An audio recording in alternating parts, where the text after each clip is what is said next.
ಭೀಮಾ ತೀರದ ನಟೋರಿಯಸ್ ಬಾಗಪ್ಪ ಕೊಲೆ ಕೇಸ್ ವಿಚಾರಕ್ಕೆ ಸಂಬಂಧಪಟ್ಟಂತೆ ಕೊನೆಗೂ ಕೂಡ 4 ಅಂಧರಾಗಿರುವಂತದ್ದು.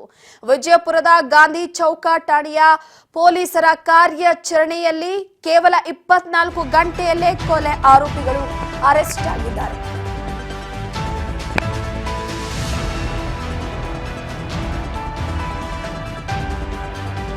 ಇಡೀ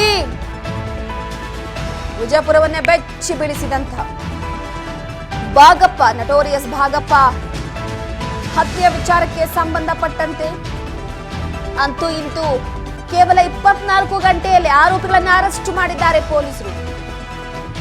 A1 ಆರೋಪಿ ಪ್ರಕಾಶ್ ಅಲಿಯಾಸ್ ಪಿಂಟ್ಯ ಅಗರಖೇಡ್, A2 ಆರೋಪಿ ರಾಹುಲ್ ತಳಕೇರಿ, A3 ಆರೋಪಿ ಗದಿಗೆಪ್ಪ ಅಲಿಯಾಸ್ ಮಣಿಕಂಠ ದನಕೊಪ್ಪ, A4 ಆರೋಪಿ ಸುದೀಪ್ ಕಾಂಬಳೆ ಬಂಧಿತ ಆರೋಪಿಗಳಾಗಿದ್ದು ಫೆಬ್ರವರಿ 11ರ ರಾತ್ರಿ 9:45ರಂದು ಕೊಲೆಯಾದಂತಹ ಬಾಗಪ್ಪ ಹರಿಜನ್ನನ ಆಟೋದಲ್ಲಿ ಬಂದಿದ್ದಂತಹ ಪಿಂಟ್ಯ ಸೇರಿ 4ರಿಂದ ಕೊಲೆ ಮಾಡಲಾಗಿತ್ತು. ಪಕ್ಕಾ ಪ್ಲಾನ್ ಅನ್ನ ಮಾಡಿಕೊಂಡು ಮಾರಕಾಸ್ತ್ರಗಳಿಂದ ಬಾಗಪ್ಪನನ್ನ ಕೊಚ್ಚಿ ಕೊಲೆ ಮಾಡಲಾಗಿತ್ತು. ಗುಂಡು ಹಾರಿಸಿ ಸಂಬಂಧಿಕರ ಎದುರೇ ದುಷ್ಕರ್ಮಿಗಳಿಂದ ಹತ್ಯೆ ಮಾಡಲಾಗಿತ್ತು.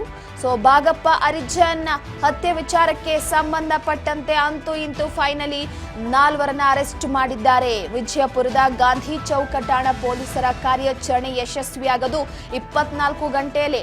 ಭೀಮಾ ತೀರದಲ್ಲಿ ಮತ್ತೆ ನೆತ್ತರು ಹರಿದಿತ್ತು. ಇಡೀ ಭೀಮಾ ತೀರದ ಜನ, ವಿಜಯಪುರದ ಜನ ಬೆಚ್ಚಿ ಬೀಳುವ ರೀತಿಯ ಬಹಳ ವಿಕೃತಿಯಿಂದ ಭಯಂಕರವಾಗಿ ಹತ್ಯೆ ಮಾಡಲಾಗಿತ್ತು. ಮಚ್ಚಿನಿಂದ, ಕೊಡಲಿಯಿಂದ ಮುಖದ ಭಾಗವನ್ನ ಕೊಚ್ಚಿ ಆತನ ಮರ್ಮಾಂಗವನ್ನ ಕುಯ್ದು ಬಹಳ ವಿಕೃತಿಯಾಗಿ ಬೆತ್ತಲೆಗೊಳಿಸಿ ಆತನನ್ನ ಕೊಲೆ ಮಾಡಲಾಗಿತ್ತು.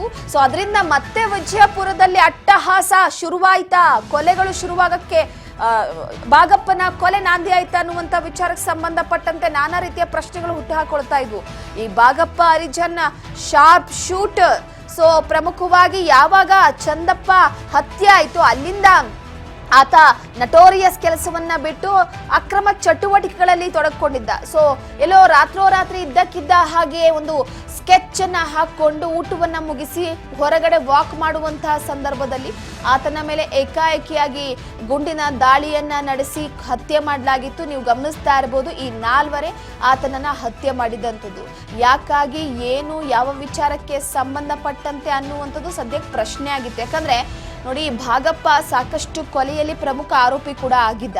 ಅದರ ಜೊತೆಗೆ ಚಂದಪ್ಪ ಸತ್ತ ನಂತರ ಕೆಲವೊಂದಿಷ್ಟು ವಿಚಾರಕ್ಕೆ ಸಂಬಂಧಪಟ್ಟಂತೆ ಬಾಗಪ್ಪನ ವಿಚಾರವಾಗಿ ಸಾಕಷ್ಟು ಕೊಲೆಯಲ್ಲೂ ಕೂಡ ಭಾಗಿಯಾದಂತಹ ಹಿನ್ನೆಲೆಯಲ್ಲಿ ಈತನ ಮೇಲೆ ಒಂದು ಕಣ್ಣಿಡ್ಲಾಗಿತ್ತು. ಅದಾದ ನಂತರವಾಗಿ ಕೋರ್ಟ್ ಆವರಣದಲ್ಲಿ ಸಾಕ್ಷಿ ಹೇಳೋದಕ್ಕೆ ಬಂದಂತಹ ಸಂದರ್ಭದಲ್ಲಿ ಕೋರ್ಟ್ ಆವರಣದಲ್ಲೇ ಗುಂಡಿನ ದಾಳಿಯನ್ನ ಈತನ ಮೇಲೆ ನಡೆಸಲಾಗಿತ್ತು. ಸೊ ಏಕಾಏಕಿಯಾಗಿ ರಾತ್ರೋರಾತ್ರಿ ಸ್ಕೆಚ್ ಹಾಕಿದಂತಹ ಈ 4ರು ಕೂಡ ಒಂದು ಕಡೆ ಅಂಧರಾಗಿದ್ದಾರೆ. ಆದರೆ ಕೊಲೆ ಮಾಡುವಂತಹ ಸಂದರ್ಭದಲ್ಲಿ ಬಹಳ ವಿಕೃತಿಯನ್ನ ಮೆರೆದಿರುವಂತದ್ದು. A1, A2, A3, A4 ಆರೋಪಿಯಾಗಿ ಈಗ ಪೊಲೀಸರು ತಮ್ಮ ಸತತ ಕಾರ್ಯಾಚರಣೆಯ ಬಳಿಕ ಅವರನ್ನ ಬಂಧಿಸಿದ್ದಾರೆ. ಪಿಂಟ್ಯ, ರಾಹುಲ್ ತಳಕೇರಿ, ಗದಿಗೆಪ್ಪ ಅಲಿಯಾಸ್ ಮಣಿಕಂಠ ದನಕೊಪ್ಪ, ಸುದೀಪ್ ಕಾಂಬಳೆ ಇವರುಗಳನ್ನ ಬಂಧಿಸಲಾಗಿದೆ.